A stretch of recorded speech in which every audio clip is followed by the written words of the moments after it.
What the hell's going on here? You just hang up the phone on me? Yeah, I'm sorry. I was looking for the property owner of a building on. Yes, I'm not interested in anything about it. Thank you. Okay, I mean, even if you got a great price for it, would you be totally against hearing an offer? She hung up right away. Sometimes you got to cut people off, and that was my mistake. You got to speak a little bit faster on those. Do not let them speak too much. As soon as she starts saying things like "I'm not interested," right? But I couldn't tell at the very beginning if it was a wrong number or not. But yeah, sometimes you just got to cut them off and be like right before they can finish their sentence of like "I'm not interested." Right? You got to cut them off and say like, look, I know you're probably not interested in selling and you get calls like this all the time, but if there was a magic number that maybe if you got it, maybe you consider selling. But yeah, you got to cut them off. So like as soon as they're going into the I'm not interested, like as soon as you start hearing that, cut them off immediately. You like don't even let them finish the sentence, okay? Because the more you let them talk when they're not interested. Good morning, Dr. Marion speaking. I'm sorry, I was looking for Bernard, please. He's not in right now. Can I take a message? Sure. My name is Henry, and I was calling him about a building he has on. Yeah, I'm not even familiar that he has the building.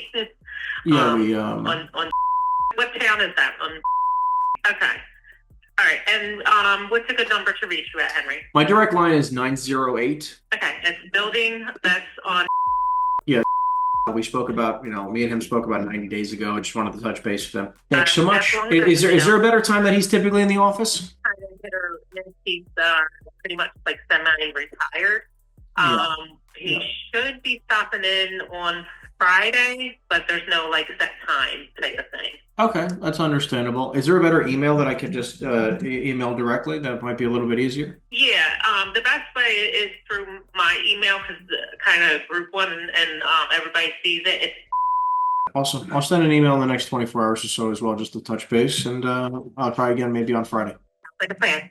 Thank you so much. It's a little bit easier, guys. Like again, like this is, a lot of people just drop a voicemail and it's just not enough. You need an email, you need some other way to communicate. I think that a lot of people miss out on that factor. So we've been over the last year been really pivoting to making sure we can grab emails 100% of the time, every time. When you can. Yeah, hey Mark. Speaking. Yeah, hi Mark. My name is Henry. I was calling you about the building you have on. How you doing? I get that call at least 2-3 times a year. I don't own a building on Voorhees or 73. Not me. It's not you. Okay. I apologize for the phone call. My apologies. I mean, do you happen to have any other commercial buildings that I just happen to go through a 1031 exchange and I'm calling around a little bit here, but figured I'd ask. Yeah, not me. Thank you very much. No, okay. Thanks. Have a great day. Might as well ask him. I mean, he's already told me no. He's the wrong person. There's no benefit else of me calling this other than why not go for broke? Screw it. I'll ask. Hey Maggie, it's Henry Eisenstein. How are you? Doing wonderful, thank you so much. Just wanted to touch base and see how you're doing, and just wanted to see how if the legal stuff was taken care of or not, or if that was still dragging. It's taken care of, thank goodness. So yeah. Wonderful. So I don't know how long it's going to take to finally get the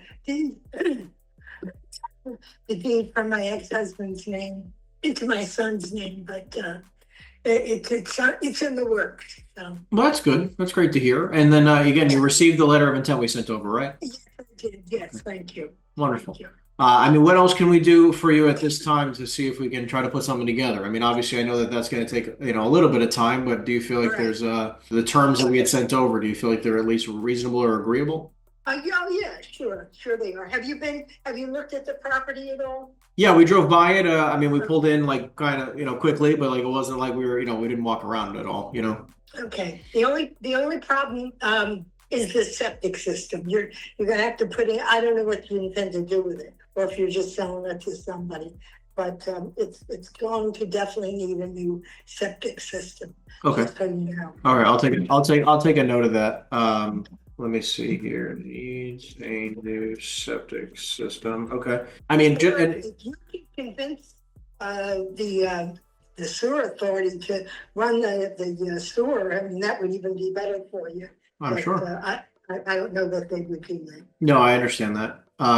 Okay. And then, I mean, in regards to moving the deal along a little bit, just so I can kind of give this client some heads up. I mean, what are you thinking? I mean, like, do you feel like this is something that we could possibly even start getting attorneys involved? Not yet. But I haven't. I want to talk to my attorney first. That makes sense. And then I'll let you know. Okay? So what time or when should I get back in touch with you? Oh, yeah, give me at least a month. I have a lot going on. Okay. Is that all right with your client? I mean, look, I mean, obviously, just also keep in mind with the like, but it's totally fine. You have a ton going on. Obviously, like, I don't want this to be a burden by any means. But obviously, like, once it goes to the attorneys, you really don't have to worry about anything. You know what I mean? It's sort of, yeah, the attorneys are going to handle, 90+% of what needs to be done anyways. Right? You might get a call or two, but it's nothing. Yeah, nothing. Yeah. Okay, all right. Okay, all right. So yeah, give me a month though at least. Okay, yeah. I mean, look, I'll touch base with you in a few weeks just to make sure that's still the game plan, and then we can try to get things moving along. Is that fair? Sure, that sounds good. All right, Okay. awesome. Thank you, Maggie. Bye-bye. Bye. Bye. Let's talk about this one. So this is one of those situations where we had submitted an offer 90 days ago on this deal. I spoke to her originally, probably 6 months ago. I gave her a verbal right away, but in this case, she was hesitant, didn't know what she was doing. She's dealing with this legal challenge. Long story short, she told me that she wanted somewhere around the 3 million range. So regardless, I got her an offer of 3 million. Okay, but my $3 million offer, because I offered her 2 million for the property. She was not about it. Back and forth, back and forth. She said, like, listen, I need 3 million or I'm not even considering it. And I said, well, would you be totally against seller financing? Long story short, she said yes. She was open to the idea. And so we did a seller financing deal at 3 million. I think we're doing 20% down, 5% or 4% interest only for 7 years or 3 years. Or I don't know. I forget what the exact letter of intent was. But long story short, if she's open to that idea, I think there's some good movement we're going to have on this deal. We're offering like 100 and it's 100 and I think the square footage of this is like $140 a foot. Okay, $150 a foot, but it also that includes a single family house and a 2-family house in the square, not in the square footage. Right, so just the industrial building, we're getting at 150 a foot, basically alone, and then for free, a single-family house and a 2-family house. Or if you do it other way around, you could say the single-family house is worth like 300, the 2-family house is worth like 400 or 450.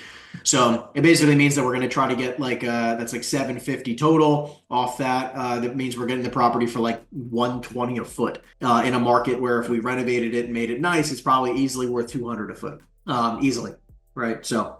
And it comes with a bunch of acreage, decent location. Anyways, it's an interesting deal for sure, but she's very, very, very under-rented. I mean, it's not even the whole story, but it's crazy. Anyways, so we'll see how it goes. I'm going to call her back in, let's set up a task here. We're going to call her back in two-ish weeks. Yes. Yeah, I'm Mike. My name is Henry. We spoke a few times last year about the building, or about a couple of properties that you have, but I was calling you about the property on. How you doing? Okay. So I was I was giving you a call because I was speaking with a couple of my partners, and we're going through another 1031 exchange on a property we're selling. And I was just curious if you were maybe open to the idea of selling one of the buildings you have here. No, not yet. Anything specific you're waiting on? No, just yourself from me. So. Gotcha. I mean, even if you were able to get a specific price for it? Income producing property, and it's got great tenants and pays all my bills. Well, that's nice. So, I mean, would you even maybe we consider doing because obviously, if you're reliant on the income to pay some of the bills, I mean, we could do maybe something like a seller financing structure where you still collect a paycheck for the next couple of years. I don't need it. Thank you. Got it. Okay. I mean, when should I touch base with you again, Mike? I obviously don't want to bother you again. But Mike, before you hang up, I'm saying when should I call you back? And he just hangs up. People are just so weird. Like, communicate. What the hell's going on here? You just hang up the phone on me?